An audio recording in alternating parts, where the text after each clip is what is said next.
നിങ്ങൾ ശ്രദ്ധിച്ചിട്ടില്ലേ, യുവാക്കൾക്കിടയിൽ ഹാർട്ട് അറ്റാക്കുകൾ ഉണ്ടാവുന്നത് ഇപ്പോൾ സ്ഥിരം വാർത്തയാണ്. പ്രത്യക്ഷത്തിൽ വലിയ ആരോഗ്യ പ്രശ്നങ്ങളൊന്നും കാണാത്തവരിൽ തുടങ്ങി ജീവിതശൈലി കാരണം ഹൃദ്രോഗം വന്നവരും നമുക്കിടയിലുണ്ട്. ഇത്തരം വാർത്തകൾ നമുക്കിടയിൽ ചർച്ചയാവുമെങ്കിലും പലരും ഇവയൊക്കെ അവഗണിക്കാറാണ് പതിവ്. എന്നാൽ നമുക്ക് മുന്നിലുള്ള ലക്ഷണങ്ങൾ അവഗണിച്ചാൽ ഒരുപക്ഷെ ഹൃദയം നിലച്ചേക്കാം, അല്ലെങ്കിൽ ഗുരുതരമായ ഹൃദ്രോഗം നമ്മെ പിടികൂടിയേക്കാം. മറ്റുള്ള രാജ്യങ്ങളുമായി താരതമ്യം ചെയ്യുമ്പോൾ 20 മുതൽ 50% വരെ ഉയർന്ന കൊറോണറി ആർട്ടറി ഡിസീസസ് മരണനിരക്ക് ഇന്ത്യയിൽ റിപ്പോർട്ട് ചെയ്യുന്നുണ്ടെന്നാണ് പഠനങ്ങൾ വ്യക്തമാക്കുന്നത്.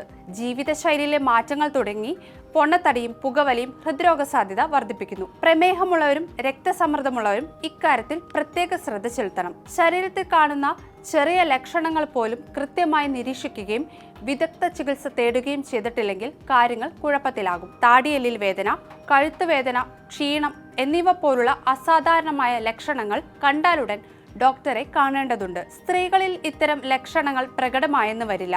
സ്ത്രീകളിൽ ആർത്തവ സമയത്തുള്ള ഹോർമോണൽ മാറ്റങ്ങൾ കാരണമാണ് ഇത്തരം ലക്ഷണങ്ങൾ പ്രകടമാകാതെ വരുന്നത്. എന്നാൽ സാധാരണഗതിയിൽ നിന്ന് വ്യത്യസ്തമായ വേദന, ക്ഷീണം എന്നിവ ആർത്തവ സമയത്ത് അനുഭവപ്പെടുന്നുണ്ടെങ്കിൽ ചികിത്സ തേടണം. ഇതുകൂടാതെ തലകറക്കം, അസാധാരണമായ ക്ഷീണം തുടങ്ങിയവയും രോഗലക്ഷണങ്ങളായേക്കാം. ജീവിതശൈലിയിലെ മാറ്റങ്ങൾ ഗുരുതരമായ രോഗലക്ഷണങ്ങൾ പോലും തിരിച്ചറിയാനാകാത്ത വിധം നമ്മെ കുഴപ്പത്തിലാക്കിയേക്കാം.